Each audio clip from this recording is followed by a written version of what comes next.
नमस्कार, आप देख रहे हैं कशिश न्यूज और आपके साथ मैं हूं दीपक शर्मा। दिल्ली देश का दिल कहा जाता है। शारीरिक रूप से माने तो पूरे शरीर का रक्त दिल तक पहुंचता है और दिल से पहुंचने वाला रक्त पूरे शरीर के सुचारू संचालन में सहायक होता है। सियासी तौर पर इसे समझने का प्रयास करें तो देश के हर कोने से हर जाति, भाषा, संस्कृति, संवेदना वाले लोग कम या ज्यादा किसी न किसी कारण से देश के दिल यानी कि दिल्ली में मौजूद हैं और दिल्ली की सरकार बनाने में उनकी भागीदारी भी होती है। तो दिल्ली के मतदान के जरिए मतदाता जो संदेश देते हैं वो पूरे देश के लिए सियासी संकेत के तौर पर माना जाता है। 10 साल पहले आम आदमी के नाम पर दिल्ली की राजनीति ने देश की राजनीति को नया क्लेवर दिया। अब उसमें बदलाव को लेकर बीजेपी और कांग्रेस की कवायद जारी है। ऐसे में सवाल तो पूछेंगे कि दिल्ली में वादों का पिटारा क्या बनेगा चुनावी सहारा, और बनेगा तो किसके लिए? और इस सवाल का जवाब देने के लिए हमारे साथ कुछ मेहमान मौजूद हैं, उनसे आपका परिचय करा दें। कांग्रेस की ओर से पार्टी का पक्ष रखने के लिए सौरभ सिन्हा जी जुड़े हुए हैं और बीजेपी की ओर से पार्टी का पक्ष रखने के लिए अनामिका पासवान जी जुड़े हुए हैं। आप दोनों का बहुत बहुत स्वागत है। सबसे पहले तो सौरभ जी, आपसे शुरू करते हैं। कोशिश कि जो सत्ता कांग्रेस के हाथ से निकल गई उसे फिर से कैसे प्राप्त किया जाए, तो उस कोशिश में कामयाब हो इसके लिए क्या मेहनत हो रही है? देखिए, दिल्ली जो आपने जैसा व्याख्या किया दिल्ली के बारे में कि दिल्ली देश की धड़कन है और दिल्ली का डेवलपमेंट मॉडल जो आज दिल्ली देख रहे हैं आप, मेट्रो ले लीजिए, चाहे सीएनजी बस ले लीजिए, चाहे आप वन क्षेत्र ले लीजिए, पर्यावरण अनुकूल जो शहर बना, उसमें शीला दीक्षित जी का योगदान कभी भुलाया नहीं जा सकता है। जब मेट्रो नहीं था, भाजपा की सरकार थी, उन्होंने सिर्फ मेट्रो के बारे में वादा किया था, लेकिन शीला जी ही वो मुख्यमंत्री थी जिन्होंने मेट्रो की शुरुआत की और 190 किलोमीटर से ज़्यादा मेट्रो उन्होंने बिछा करके वहाँ दिखाया। जो वन क्षेत्र 18% या 24% पे था, हो सकता है मेरा आंकड़ा ऊपर नीचे हो सकता है, उसको बढ़ा के उन्होंने 300 स्क्वायर मीटर तक पहुंचाया। लेकिन आज क्या स्थिति है दिल्ली की? आज दिल्ली जो है पूरे विश्व का सबसे प्रदूषित शहर का तगमा उसको मिला। आज दिल्ली की स्थिति ये है कि क्राइम कैपिटल तक सुप्रीम कोर्ट को कहना पड़ा। जहां महिलाएं सेफ नहीं हैं, जहां लगातार क्राइम हो रहे हैं, बारिश जब आती है तो ऐसा लगता है कि एक झीलों का शहर हो गया है, वो हमारा देश का राजधानी है ही नहीं। इसी तरह से प्रदूषण में मैं बता ही दिया आपको। अगर अनएम्प्लॉयमेंट की अगर हम बात करते हैं, रोजगार की बात करते हैं, तो दिल्ली टॉप 5 ऐसे स्टेट में आता है जहां की सबसे ज़्यादा अनएम्प्लॉयमेंट है। जब केजरीवाल से सवाल पूछा जाता है तो वो सीधे बोलते हैं कि भाई केंद्र में सरकार भाजपा की है और भाजपा के अंदर में ही वहाँ की पुलिसिंग आती है। तो आप ये बात, क्राइम का कोई बात जो है अमित शाह से पूछिए। अगर हम भाजपा से सवाल करते हैं तो वो बोलते हैं कि भाई केजरीवाल ने डेवलपमेंट नहीं किया। शीला जी जब थी तो हर सवाल शीला दीक्षित से पूछा जाता था। जब अरविंद केजरीवाल जब सत्ता में आए तो उन्होंने बोला कि मैं 1000 मॉडल स्कूल बनाऊंगा। आप खुद देख लीजिए कि आज उनमें से कितने स्कूल हैं, मुश्किल से 20 या 25 स्कूल जो उनके बेसिकली पोस्टर्स स्कूल उन्होंने बनाए, जिसके वजह से वो प्रचार प्रसार सिर्फ करते हैं उन स्कूलों के माध्यम से जी। अब हम बात करते हैं उनके जो उन्होंने मोहल्ला क्लिनिक की जो बात की, तो उन्होंने भी वादा किया था कि 1000 मोहल्ला क्लिनिक जो है वो बनाएंगे। लेकिन आज की डेट में जहाँ तक मेरी जानकारी है लगभग में 200 मोहल्ला क्लिनिक बना है, लेकिन उन मोहल्ला क्लिनिक की स्थिति ये है कि उसमें डॉक्टर नहीं मिलते हैं। कई जगह गायें बैठती हैं, कई जगह जो है शराबी जो है, क्योंकि ऐसे भी दिल्ली में शराब नीति ऐसी थी कि जिसकी वजह से लोग ज़्यादा शराब वहाँ पे पिए और उस पर अभी केस भी चल रहा है उसके ऊपर में, खैर वो अलग बात है। लेकिन ये स्थिति मोहल्ला क्लिनिक की है। तो दिल्ली को स्वर्ग बनाया था शीला दीक्षित ने और नर्क बनाया अरविंद केजरीवाल के 10 सालों के शासन में। लेकिन हमारा जो मैनिफेस्टो है, जो राहुल जी ने वादा किया है और हमेशा वो वादा निभाते हैं। जैसे हाल फिलहाल में बीपीएससी के जो छात्र हैं उनको प्रदेश अध्यक्ष ने वादा किया था कि राहुल जी जब भी पटना आएंगे तो वो आपसे मिलेंगे, और उस वादे को राहुल जी ने बखूबी निभाया। वो उनसे 2 जगह ये पर मिले। क्या राहुल गांधी का बिहार दौरा प्रयास है कि दिल्ली के उन मतदाताओं को जो पूर्वांचली मतदाता कहे जाते हैं, बिहार और यूपी से जिनका रिश्ता रहा है, उन्हें संपर्क करने का प्रयास माना जाए? सौरभ जी राहुल गांधी के इस दौरे को उस दिशा में लेकर जा रहे हैं। हम इस पर थोड़ी और बातचीत करेंगे। फिलहाल अनामिका जी के पास चलते हैं कि अनामिका जी, कोशिश तो ये दिख रही थी कि बीजेपी केंद्रीय सत्ता के साथ साथ देश के दिल दिल्ली पर भी अपनी मौजूदगी, अपनी छाप, कमल का निशान दर्ज करवा पाएगी। लेकिन 10 साल हो गए, कहीं कहीं मतलब इतने भी कमल नहीं खिल रहे हैं जितने ठीक से नजर आ जाएं। क्या इस बार उसमें कुछ बदलाव की गुंजाइश है? बिल्कुल बदलाव की गुंजाइश है। आप देख सकते हैं कि किस तरह से 7 दशकों तक कांग्रेस ने दिल्ली को ही नहीं पूरे देश को बर्बादी की ओर ले जाने का कार्य किया है। एक प्रतिक्रिया ले लेते हैं। 7 दशक वो रहे और 1 दशक केजरीवाल जी रहे। दिल्ली के क्या हालात है किसी से छिपे नहीं है, चाहे वो क्राइम को लेकर हो या ट्रैफिक जैम को लेकर हो या कई ऐसी सुविधाएं जो पब्लिक को मिलनी चाहिए वो अभी तक नहीं मिल पा रही है। हमारे नरेंद्र मोदी जी ने देश को किस स्तर तक पहुंचाने का प्रयास किया है ये सभी जानते हैं। और आज जो ये राहुल गांधी का गुणगान कर रहे हैं, राहुल गांधी जी कितना झूठ बोलते हैं ये इन्हीं से पूछ लीजिए।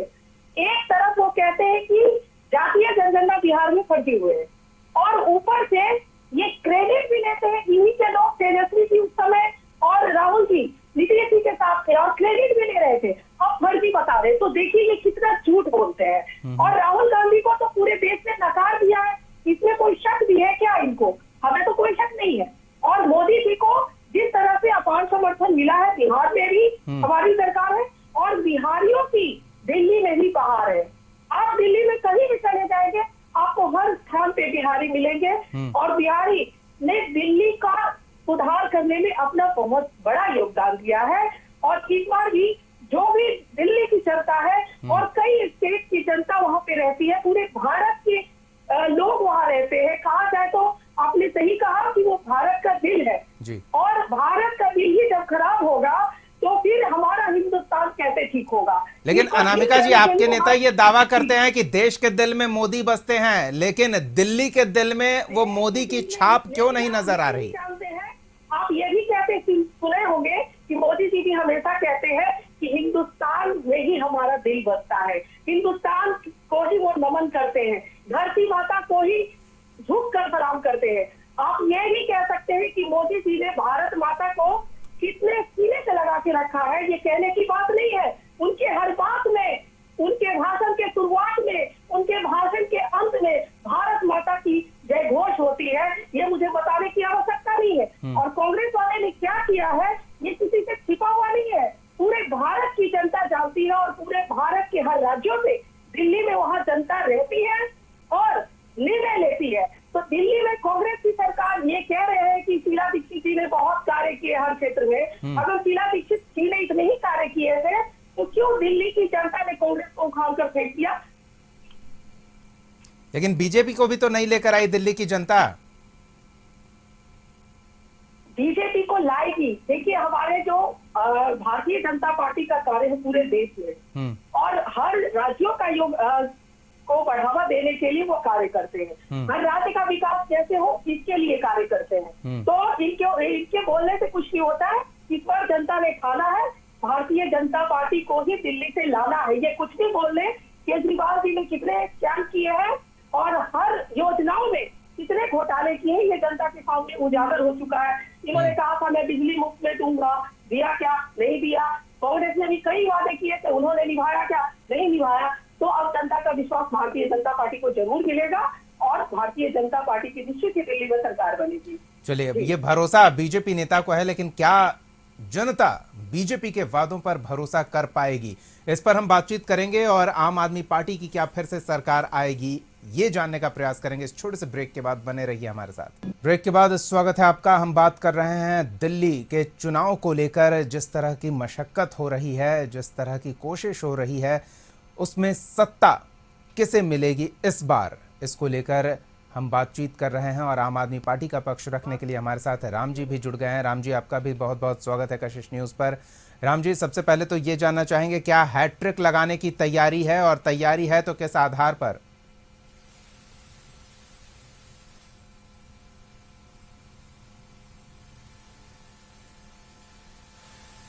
आ रही है? जी जी, आपको सुन पा रहे हैं, बोलिए राम जी। आ रही है?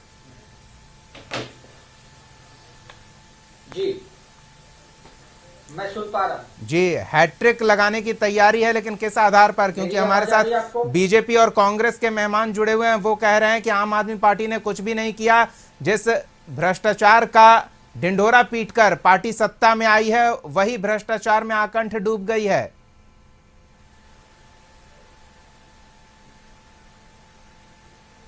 मैं अपने दोनों दोस्तों को जो आजकल गलबैयां डाले हुए दिल्ली में बहुत घूमते हुए देखे जा रहे हैं, चाहे वो भारतीय जनता पार्टी के हों या कांग्रेस के हों, मैं उन्हें याद दिला देता हूं। और दीपक जी, मैं आपको भी थोड़ा करेक्ट करूंगा कि हम 3 बार नहीं, इन दोनों को 4 बार हम हरा चुके हैं, धूल चटा चुके हैं।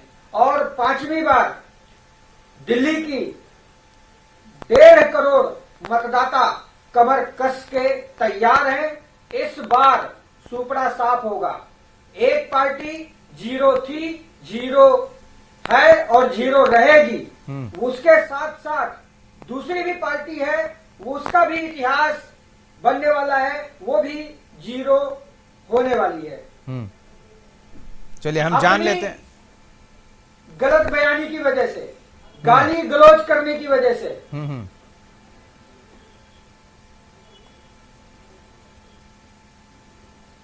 दीपक जी, और सबसे बड़ा आ रहे हैं अनामिका जो जी, इनको सुन लेते हैं जरा। मामला है कि हमारे केजरीवाल जी कहते हैं, कि जब मैं 10 साल से सारी योजनाएं, जन कल्याणकारी योजनाएं ऑलरेडी आम आदमी पार्टी की तरफ से चला रहा हूं, तो फिर हमें दूसरा डुप्लीकेट की हमें जरूरत नहीं है।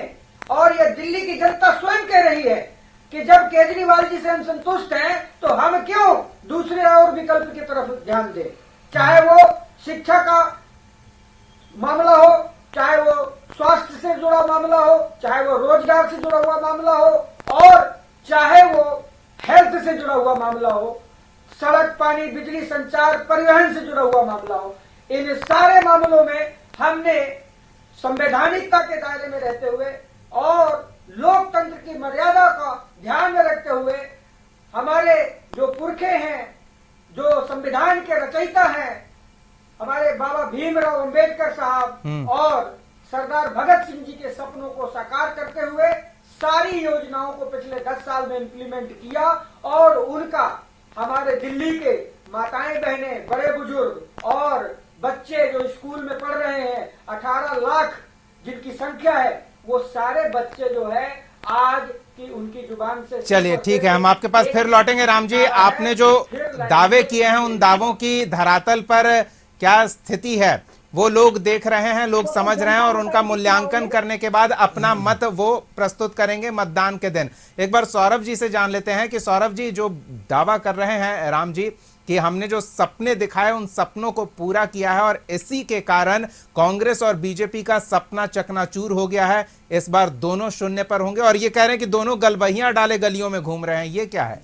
पहले तो मैं माफ कीजिए दीपक जी, पहले अनामिका जी को मैं सुधार करना चाहता हूँ। अनामिका जी, ये रट लगाना छोड़ दीजिए। 7 दशक 7 दशक 7 दशक, आप जब 7 दशक बोलती हैं तो 70 साल में वाजपेयी जी भी आते हैं। इसका मतलब आप ये मान के चलती हैं कि वाजपेयी जी भी कांग्रेस।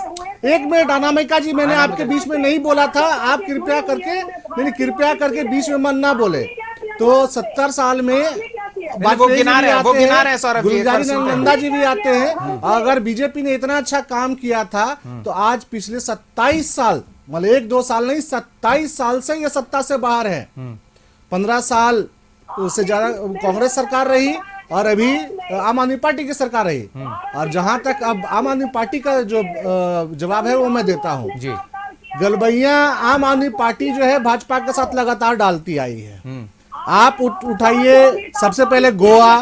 अनामिका जी चिल्लाते रहिए, कोई फर्क नहीं पड़ने वाला है, ठीक है, चिल्लाइए, जितना एनर्जी है सारा एनर्जी खर्च कर लीजिए पहले सिर से। मुझे जो बोलना है मैं बोल कर रहूंगा। गोवा आप ले लीजिए, आप गुजरात ले लीजिए, आप हरियाणा ले लीजिए, आप उत्तराखंड ले लीजिए। कई ऐसे प्रदेश है जहां आम आदमी पार्टी ने गठबंधन में होते हुए भी वहां पे या वहां पर बीजेपी को फायदा पहुंचाने के लिए अपने कैंडिडेट्स दिए।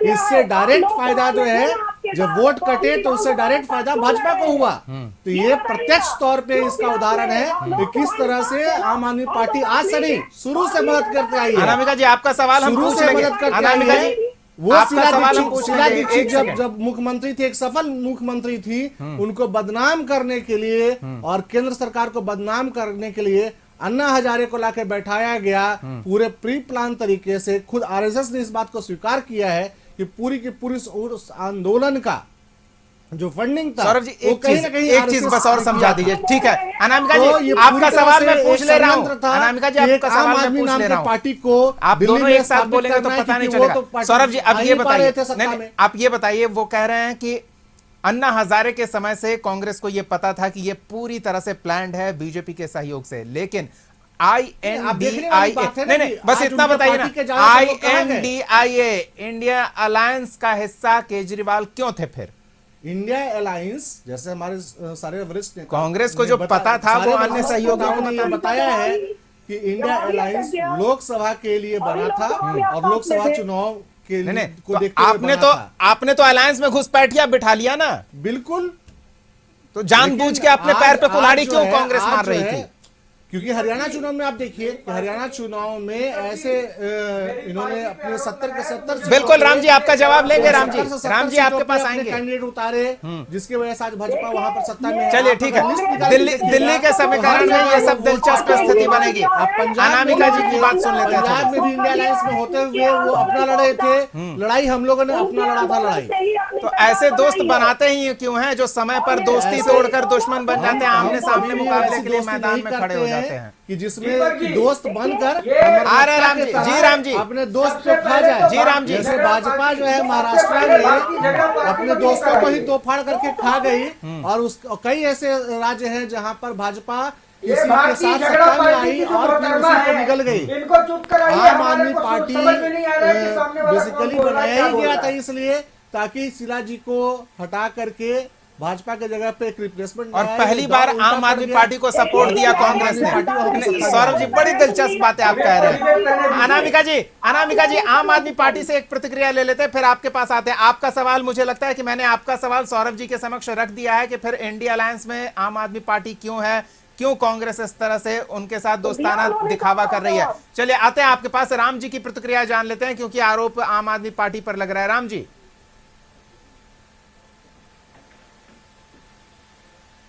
जी, सवाल दोहराएं दीपक जी। गंभीर आरोप, और मैं ये सिर्फ इतना कहना चाहता जी हूं, जी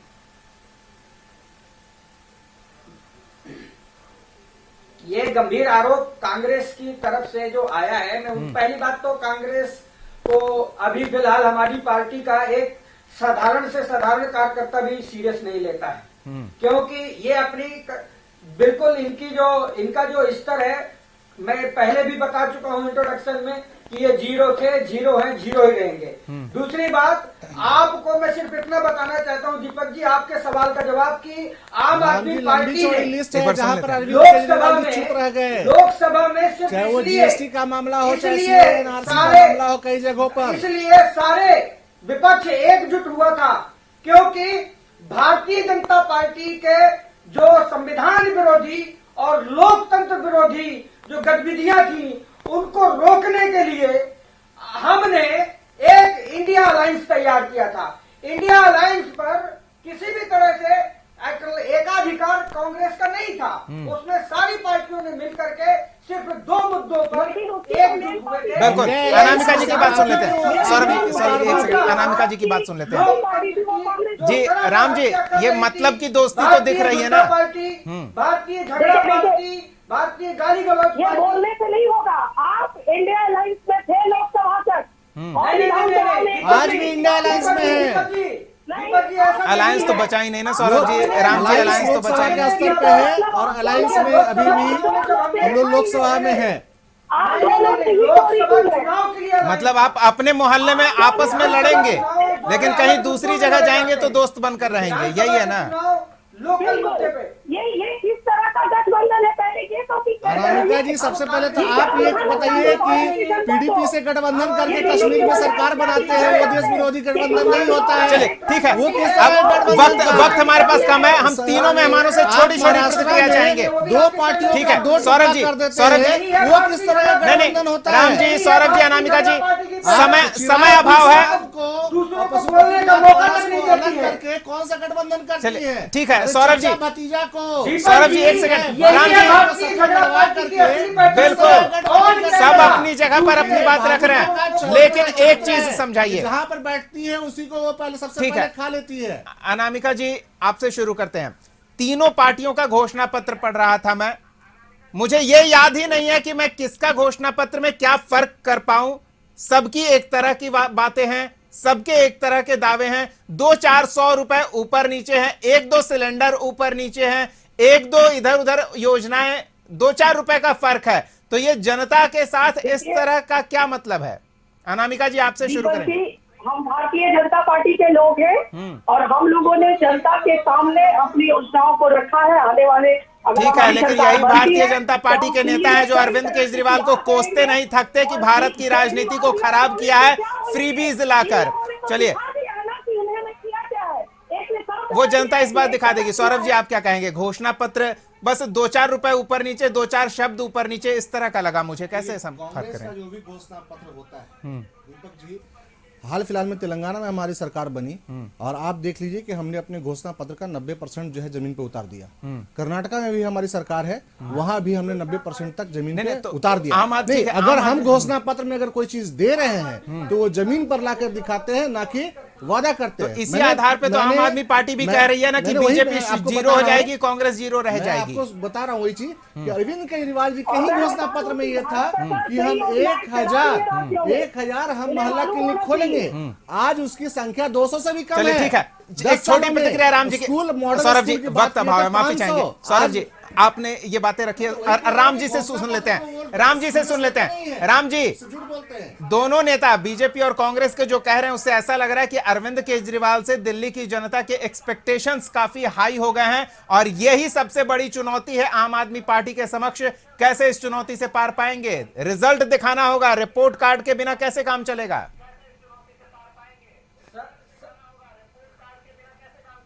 सनातन धर्म में जो सनातन धर्मी लोग होते हैं, वो माता पिता सदैव अपने पुत्र, अपने श्रवण कुमार से ही एक्सपेक्टेशन रखते हैं। और पिछले 10 सालों में जो हमारे आदरणीय अरविंद केजरीवाल जी हैं, उन्होंने श्रवण कुमार के जो सारे लक्षण हैं उन्हें पूरा किया है।